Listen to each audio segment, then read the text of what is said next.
protector, that person who's responsible for the reason we spend the countless hours, the reason that I was up, you know, working as long the hours as I was, is to prevent people losing their lives. This is right along I-20 where we're seeing several supercells that are tornadic right now. I think that each time that I deal with, you know, a tornado where I know that that tornado's on the ground, it's going to affect me much more dramatically for a while in regards to what it's going to do, you know, because I'm going to go to the worst case scenario, which was April 27th.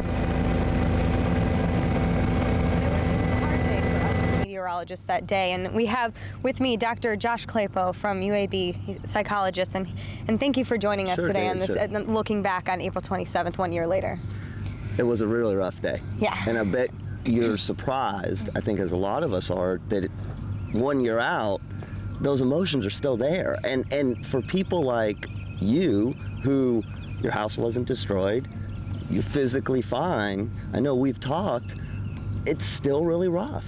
You know, it is. It's really rough, and a lot more than I thought it was going to be this morning in regards to the fact that you give the information and you know what the storms are capable of, and you can only do so much, and then you have to leave it up to them to get to their safe spot and to listen and make sure that they are taking heed of the warnings. And that's the part that's so frustrating and emotional at the same time, is knowing that we lost so many lives when, you know, we did absolutely as much as we possibly could to get that out there. And I know we're learning so much to do better next time. Well, I think we tend to forget about our weather service and our meteorologists as first responders, right?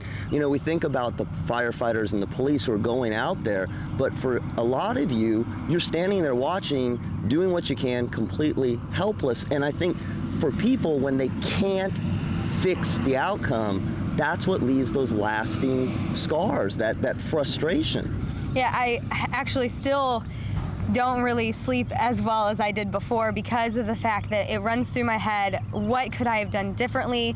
And, you know, I'm standing there, and we had 29 tornadoes in the state of Alabama. 18 were violent, EF4, EF3, EF4, EF5.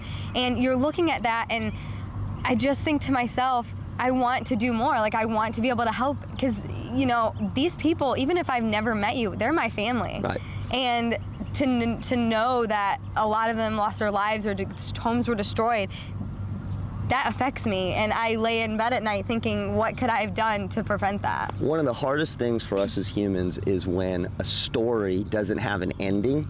It's hard for us to sort of just sit there and be with it, and part of that healing process is putting together the ending of the story. So for you, it's getting more involved and being more vigilant and doing more with preparedness. But for all of us, it's finding that closure. When we find it, we then know that we've healed. And it can take more than a year. And I think that's the thing that a lot of us forget, that it's more than a year to put that closure together. Oh, I mean, I think the emotion for me today is a lot more than I even expected it to be. Waking up today and knowing how many people still don't live in their homes, and looking at all of this, you kind of remove yourself after a while because emotionally you have to. But being here today has been an eye-opener in the fact that there's still so much that needs to be done.